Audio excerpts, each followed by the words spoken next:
Hello po sa inyong lahat mga ka-crypto. Ako po si Pinoy Crypto Trader at sa video na ito ay ating pong pag-uusapan ang tungkol dito kay Shiba Inu. Kung saan ang lead developer ng Shiba Inu, yan po ay walang iba kundi si Ginoong Satoshi Kusama, ay siya po ay nagpunta sa bansang Japan para siya ay makipag-usap or magkaroon ng discussion sa mga matatalinong tao sa bansang Japan. Yan, pinakamatatalino tao sa bansang Japan. Ayan po ang ibig sabihin ng brightest minds dito. At syempre, yung pakay niya rito ay para ma-improve ang Shiba Inu. Kaya ayan, bago po tayo magpatuloy ay nais ko lamang po munang bigyang linaw ang aking disclaimer kung saan ang nilalaman po ng video na ito ay hindi po ito isang financial advice. For education and information purposes lamang po ang layunin nito. Maliban po dito ay nais ko na rin pong magbigay babala na wala pong kahit anumang group chat ang Pinoy Crypto Trader.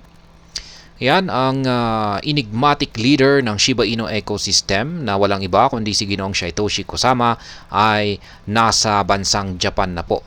Yan, sa Kyoto, Japan. At siya ay nakikipag-usap sa mga matatalinong tao, ayan, para sa isang major SHIB initiatives or para sa ikabubuti ni Shiba Inu. Kaya meron po siyang sinabi rito. Sabi niya rito ay it is truly a humbling experience only possible with divine providence of which I am grateful. Ayan, sa madaling salita ay isa raw po itong karanasan para kay Ginoong Satoshi Kusama. Yan, kung saan ay siya po ay malaki po yung kanyang pasasalamat rito. Ibig mong sabihin ay masaya po siya sa kanyang pagbisita sa bansang Japan. Ayan. At ang kanyang pakay rito ay nakikipag-usap po siya sa mga brightest mind ng bansang Japan. Kung saan ay gaya ng aking sinabi kanina, ay siya ay nakikipag-usap sa mga pinakamatalinong tao sa bansang Japan. Kaya, ayan, para yung kanyang pakay rito ay para magkaroon po ng ideya sa mga project o sa mga plano ng para sa pagpaplano ng mga projects para kay SHIB. Kaya ayan, kasama po rito ay kasama po sa kanilang napag-usapan ay ang mahalagang transition ng Web 2 papunta sa Web 3 at saka iba pang mga initiatives na yan magpapalago or magpapabuti sa magandang hinaharap ni Shiba Inu. Or sa madaling salita ay para lumago itong si Shiba Inu. Ayan, ito po yung aktual na tweet Ginoong Satoshi Kusama.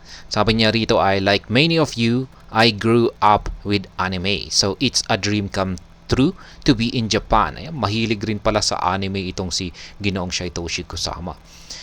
Moreover, being here to speak to the brightest mind about SHIB, our plan, Web 2 to Web 3 and more is truly a humbling experience, only possible with divine providence of which I am grateful. Kaya yan pong muli, binanggit po nila yung kanilang plano na may kaugnayan sa Web 2 at saka Web 3 at saka marami pang iba. Ayan, ayon po kay Ginoong Satoshi Kusama ay ito raw yung oras para sa isang pagbabago at na-content na po natin yan sa nakalipas na video or sa nakalipas na balita kung saan ay kanya pong dineklara na siya na po ay handang-handa na para maging aktibo sa pagpo-promote sa kahalagahan ng Web 3. At meron pang hindi sinabi rito, tapos na raw yung kanyang pananahimik at oras na raw para siya ay mas maging active sa kanyang engagement sa community ng SHIB. Kaya asahan daw po natin na sa mga paparating na araw ay tuloy-tuloy po yung kanyang ilalabas na mga announcement. Kaya bilang parte ng bagong era na ito, new era ng engagement na ito, itong si Ginoong Satoshi Kusama ay kanya pong ipinahayag ang kanyang mga plano kung saan ay makikipag-meet up po siya sa mga SHIB army ng bansang Japan. Kaya yan, ito po yung mga investors ng Shiba Inu sa bansang Japan. Kaya ayan, syempre sa kaganapan na ito ay napareact po ang community ng Shiba Inu. At yan po ang Shiba Inu Army. At majority naman po sa mga reaksyon ng mga Shiba Army ay nagdulot po ito ng bullish reactions. Kung pag sinabi po nating bullish reactions ay maganda po yung naging reaction ng buong community ni SHIB. Kung pag bearish reaction ay syempre hindi nila nagustuhan.